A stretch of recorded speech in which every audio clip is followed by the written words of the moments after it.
नमस्कार दोस्तों, first of all Eid मुबारक। और आज हम लोग एक ऐसा एरिया के बारे में बात करें जिसपे मार्केट बहुत डिपेंडेंट रहता है, वो है एफआईआई डेटा। एफआईआई डेटा पिछले कुछ 6 से 7 ट्रेडिंग सेशन से बात करो तो ना काफी हद तक एक पॉजिटिव इन्फ्लो आ रहा है। उसके रीजंस है कि यूएस थोड़ा स्लो हो रहा है और इंडियन इकोनॉमी में भी कुछ ग्रीन शूट्स दिख रहे हैं। इसके वजह से एफआई वापस आ रहे हैं ऐसा लग रहा है। तो ये क्या घर वापसी वापस चलती रहेगी, किस तरह से आगे होगा सिनारियो, वो बात करेंगे। और क्या रीजंस हो सकते हैं जिसके वजह से एफआई वापस आ सकते हैं, और पूरा डिटेल में बात करेंगे। इवन हम लोग डोमेस्टिक इंस्टीट्यूशन के बारे में भी बात करेंगे, म्यूचुअल फंड उन सब की बाइंग कैसी रहती है। तो बने रहिए एंड तक। और आपके कोई भी क्वेश्चन है स्टॉक रिलेटेड और mutual fund related, sector related, please comment box में जरूर डालिए। मैं जरूर रिप्लाई करता हूँ at the end of the session. चलिए बात करते हैं हम लोग एफआई के बारे में। सो एफआई की हम लोग अगर बात करें, सो ओवरऑल मैं एक काम करता हूँ, मैं प्रेजेंटेशन ही शेयर कर देता हूँ आपके साथ। तो अगर हम लोग एफआई देखें तो 1,43,000 करोड़ की सेलिंग हुई थी इस साल। ओके, अगर हम लोग फ्रॉम जनवरी टू मार्च की गिने तो 1,44,000 की एफआई की ऑलरेडी सेलिंग हुई है। कंपेयर टू डीआई 1,89,000 की बाइंग है। तो बहुत ही अच्छी बाइंग है। सो ओवरऑल डीआई सब कॉम्पनसेट कर रहा है। अगर हम लोग 24 की बात करें तो 3 लाख करोड़ की सेलिंग थी डीआई की, 5,27,000 करोड़। 23 में 16,000 अगेंस्ट डीआई 1,81,000 करोड़। डीआई जैसे मैंने बोला, बड़े बड़े इंस्टीट्यूशन, म्यूचुअल फंड्स और वो सब आ जाते हैं इसमें। और ईयर 22 की बात करें, 2,78,000 करोड़ की, सामने डीआई 275,000। ईयर 21 91 94। और 20 में 65,000, यहाँ 35,000। तो ओवरऑल अगर हम लोग बात करें पिछले 5 साल में, 25 से 20 की भी बात करें हम लोग, 5.25 साल में, तो ऑलमोस्ट 6,25,000 की कैश में सेलिंग की है एफआईआई ने। कंपेयर टू डीआई ने ऑलमोस्ट 1,43,000 की बाइंग की है। तो कहते हैं ना, पूरा जो भी प्रेशर था एफआई का पूरा डीआई ने कवर कर लिया, इसलिए मार्केट में इतना बड़ा इम्पैक्ट नहीं दिख रहा है। एक जमाना था 2008 में जहां एफआई निकल जाते थे तो हम लोग 60-70% गिर जाते थे, लेकिन इस बार गिरे नहीं। एक्चुअली ओवर दिस बड़े, क्योंकि डीआई की बाइंग आ रही थी। पहले एफआईआई की अगर आप देखो ना कि स्टॉक मार्केट में, इंडियन स्टॉक मार्केट में 22% की ऑलमोस्ट होल्डिंग थी, जो घट के अभी 16% के आसपास हो गई है। और जो डीआईआई की 10% होल्डिंग थी वो अभी 17% के आसपास हो गई है। तो अगर आप देखो तो डीआई की होल्डिंग एफआईआई से ज्यादा बढ़ गई है। ये मैं थोड़ा डेटा आपको दिखा रहा हूँ कि किस तरह से एफआईआई निकल रहा है मार्केट से। हम लोग और बाकी सारे बात में भी बात करेंगे किस तरह से एफआईआई वापिस बाइंग लाएंगे इंडियन मार्केट में। चले तो पहले एफआई आउटफ्लो के थोड़े लास्ट 6 महीने के रीजंस देख लेते हैं, बहुत इंपॉर्टेंट है। पहली बात तो एक बड़ा रीजन था कि जो यूएसडी इंडेक्स था वो 109 पहुंच गया। तब यूएसडी इंडेक्स 109 पहुंचता है, यानी क्या होता है कि जब कोई यूएसडी में इन्वेस्ट करता है, यानी एफआई इन्वेस्ट करते हैं, जब वो स्टॉक बेचते हैं, तो जब वो वापस ले जाते हैं पैसे घर, तो उनको जो यूएसडी आईएनआर एक्सचेंज होता है ना, वो अगर हायर रहता है तो उनको कन्वर्जन कम रहता है। करेक्ट। तो वो 109 पहुंच गया, तो उसके वजह से दिक्कत हो रही है, यानी 88 87 88 रुपी पहुंच गया था अगेंस्ट डॉलर। तो कन्वर्जन कम होता है, तो उसके वजह से भी एक सेंटिमेंटल, कहते हैं ना कि वो लोग को लगता है क्या फायदा है। अगर आप पिछले 20 साल का एसएनपी का इंडेक्स देखोगे, ओके, उसमें जो रिटर्न आया है और compare to Indian stock market में जो एफआई ने कमाया है, ऑफ कोर्स कमाया ज्यादा है, लेकिन जब टैक्सेशन और ये जो कन्वर्जन की बात करते हैं ना, USD to INR, sorry INR to USD, उसके वजह से जो रिटर्न आता है एक्चुअल, वो जो घर ले जाते हैं वो इक्वल टू एसएनपी की रिटर्न है। तो एफआई क्यों यानी यहाँ इन्वेस्ट करेंगे। और इसलिए देखते हो 5 साल में नेट सैलरी है।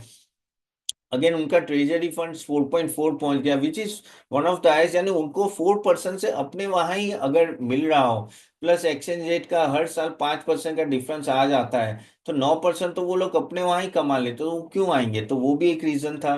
अगेन वहां से वो बेसिकली वो समझते थे कि भाई यूएस ज्यादा आउट परफॉर्म करेगा, क्योंकि वहां के टेक कंपनीज वो सब परफॉर्म अच्छी गई, तो इसलिए वो सोचे यूएस में डाले। इवन चाइना में भी काफी फंड जा रहा था।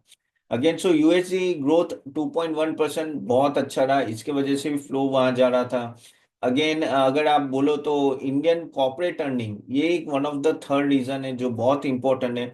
कॉर्पोरेट अर्निंग ऑलमोस्ट 3.6% था Q2 financial 25, which is one of the lowest. और Q3 फाइनेंशियल 25 में 5%, वो भी एक तरह से वन ऑफ द, कह सकते हैं, वीक क्वार्टर ही था। और ये सब की वजह से ना क्या हो रहा था कि attractiveness of Indian market was going down, and that is what has happened, and इसलिए एफआई की बड़ी सेलिंग आ रही थी।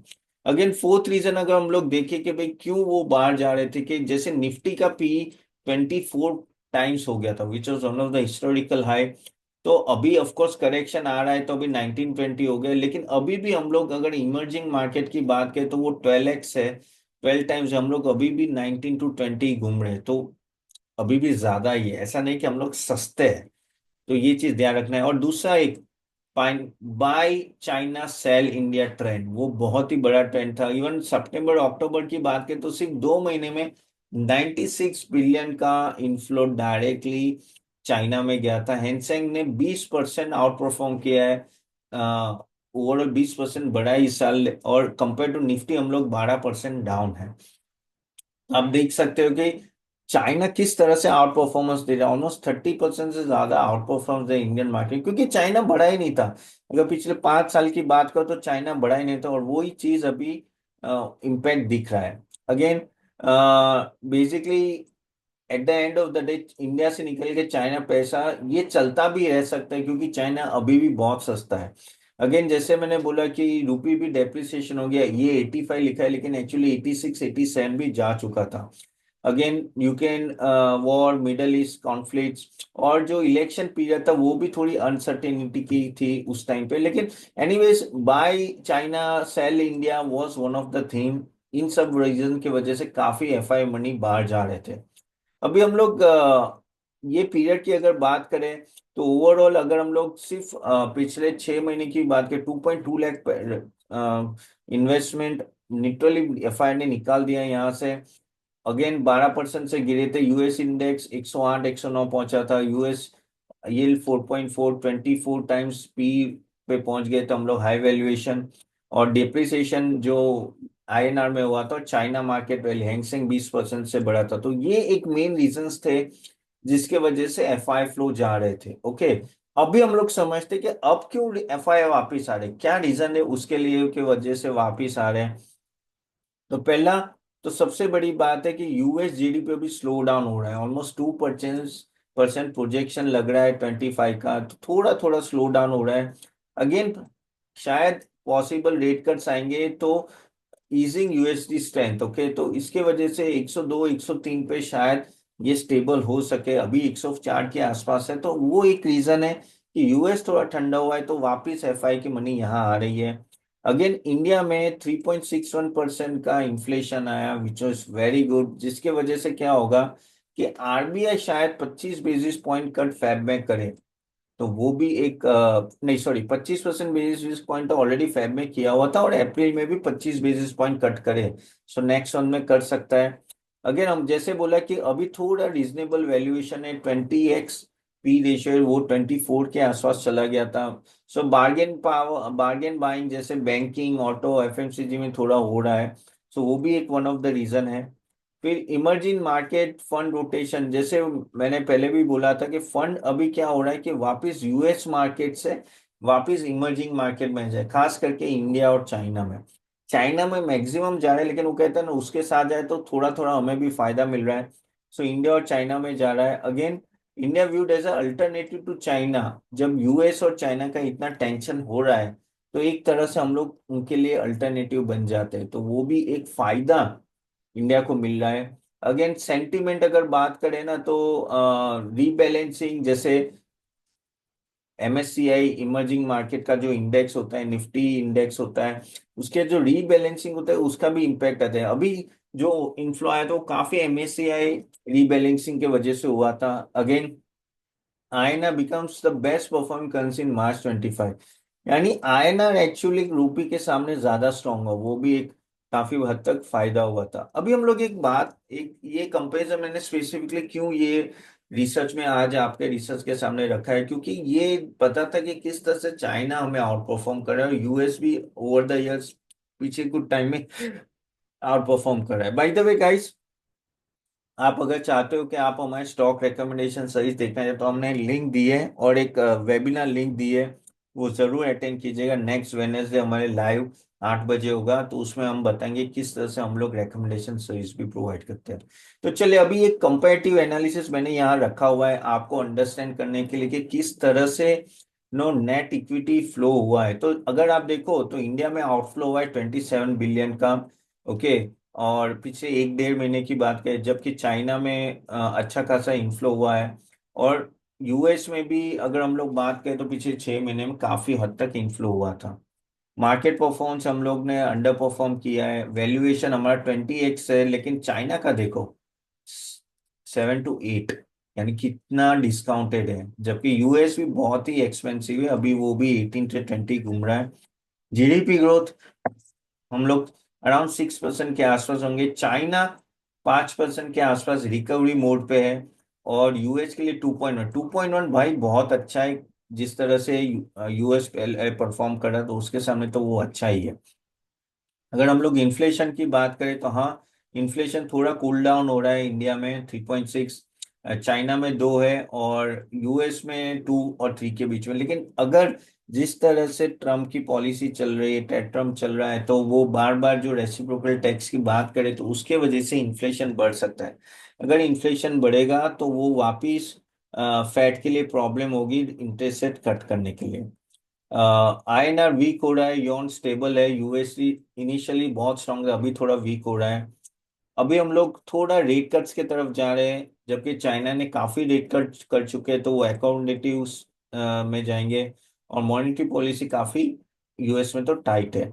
जियोपॉलिटिकल क्राइसिस के हमने मॉडरेट असर, लेकिन चाइना को क्या होता है कि बिकॉज ये रेसिप्रोकल टैरिफ की बातें चली, उसकी वजह से इम्पैक्ट आ सकता है। लेकिन हमारे लिए भी 2 अप्रैल को जो रेसिप्रोकल टैक्स यानी 2 दिन में हमें पता चलना है, तो उसमें क्या कुछ बड़ा आएगा, उससे भी हमें पता चलेगा कि आगे का सिग्नल क्या है। और जबकि यूएस के लिए तो वो मॉडरेट है, क्योंकि वो ग्लोबल लीडर है। अभी हम लोग बात करते हैं कि भाई आगे जाके एफआई फ्लो कैसे इंडिया में आ सकता है। ये सेगमेंट में मैं आपको ये रिसर्च में आपको बताना चाहता हूँ कि क्या रीजन देखना चाहिए जिससे वो एफआई का फ्लो वापस आए। तो पहले तो देखो, फैक्टर सपोर्टिंग कंटिन्यू इन्फ्लो, एक तो कंटिन्यू फेड रेट कट होता जाए, वीकर यूएसडी हो। क्योंकि फेड रेट अगर कट होता है तो मनी सप्लाई बढ़ता है, और जब यूएस में मनी सप्लाई बढ़ता है ना, तो वो अक्रॉस द वर्ल्ड घूमता है। तो वो हम समझना, वीकर यूएसडी रहना चाहिए अगर एफआई को इन्फ्लो आना है तो। अगेन अर्निंग कॉर्पोरेट, तो कॉर्पोरेट अर्निंग हम 12 से 14 एक्सपेक्टेशन है, लेकिन हाँ, वो ठीक ठाक रहनी चाहिए तभी वो वापिस आएंगे।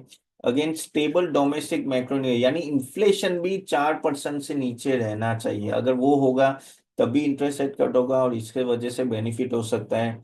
ठीक है। Then again domestic investment support, SIP जो चल रही है वो चलती नहीं चाहिए। अभी अगर आप देखो मार्च में थोड़ी बातें आ रही थी कि भाई एसआईपी इनफ्लो में थोड़ा रिडक्शन हो रहा है, तो वो देखना पड़ेगा कितना है। थोड़ा हुआ है, ज्यादा नहीं, लेकिन हाँ वहां इन्फ्लो आना चाहिए तो वो डीआई सपोर्ट कर पाएंगे। करेक्ट। अगेन कौन से रिस्क है जिसके वजह से वापस आउटफ्लो होगा, तो जो मैंने ऑलरेडी डिस्कस किया है कि यूएस इन्फ्लेशन वापस बढ़ जाएगा, और भाई फेड इंटरेस्ट रेट कट नहीं करेंगे तो प्रॉब्लम होगा। ऑयल प्राइसेस ऊपर बढ़ने लगेंगे तो भी इशू है, लेकिन वो रशिया यूक्रेन क्राइसिस की बातें चल रही है कि भाई समझौता हो जाएगा तो वो फायदा होगा। Again Indian corporate earning weak हो, Q3 क्वार्टर यानी सॉरी Q4 जो आ रहा है, और Q1 नेक्स्ट ईयर का अगर वो वीक रहा तो भी डायरेक्ट प्रॉब्लम है। अगेन बाई चाइना सिनारियो बड़ा होता जाए, भाई बाई चाइना यानी बड़ा फ्लो चाइना की तरफ जाने लगे, तो भी एक मेजर इशू हो सकता है। क्योंकि China itself is like a dragon, सोता हुआ हाथी है वो, और उसकी कैपेसिटी और हर जगह से हमारे से तो 3 गुना 5 गुना है। तो चाइना अगर वो बहुत ज्यादा भागा तो भी फ्लो वहां चला जाएगा। अगेन वैल्यूएशन ओवर एक्सचेंज, यानी अगर अर्निंग सपोर्ट नहीं किया तो अर्निंग सपोर्ट तो of course very very important. So ये पॉइंट्स है जो मैं आपको बताना चाह रहा था कि किस तरह से एफआई की मनी इंडिया में आ सकती है और यहाँ से जा भी सकती है। और ये सब चीजें आपको ध्यान में रखना बहुत ही जरूरी है, क्योंकि हम बोलते हैं कि भाई हमें कोई एफआई की जरूरत नहीं है, पर एक्चुअली वी नीड एफआईआई, उसमें कोई डाउट नहीं है। क्योंकि आप कुछ भी बोल लो, पैसा बाहर से जरूरी है इन्वेस्टमेंट के लिए। तो बस ये देखते रहना है। और बाय द वे, होप आपको ये वीडियो अच्छा लगा, तो do like it and share it to everyone. And मैं आशा करता हूँ आप हमारा नेक्स्ट सेशन बुधवार को 8 बजे जरूर अटेंड कीजिएगा। और मैंने एक स्पेशल TIH इन्वेस्टमेंट लिंक दी है फ्री। 32,000 वैल्यू को हम लोग कंप्लीटली फ्री दे रहे हैं, वो क्लिक करके आप अवेल कर सकते हो गिफ्ट को। चलिए, so thank you very much. आप कमेंट बॉक्स में जरूर डालें आपके question, I will take it next time. See you then. Bye bye.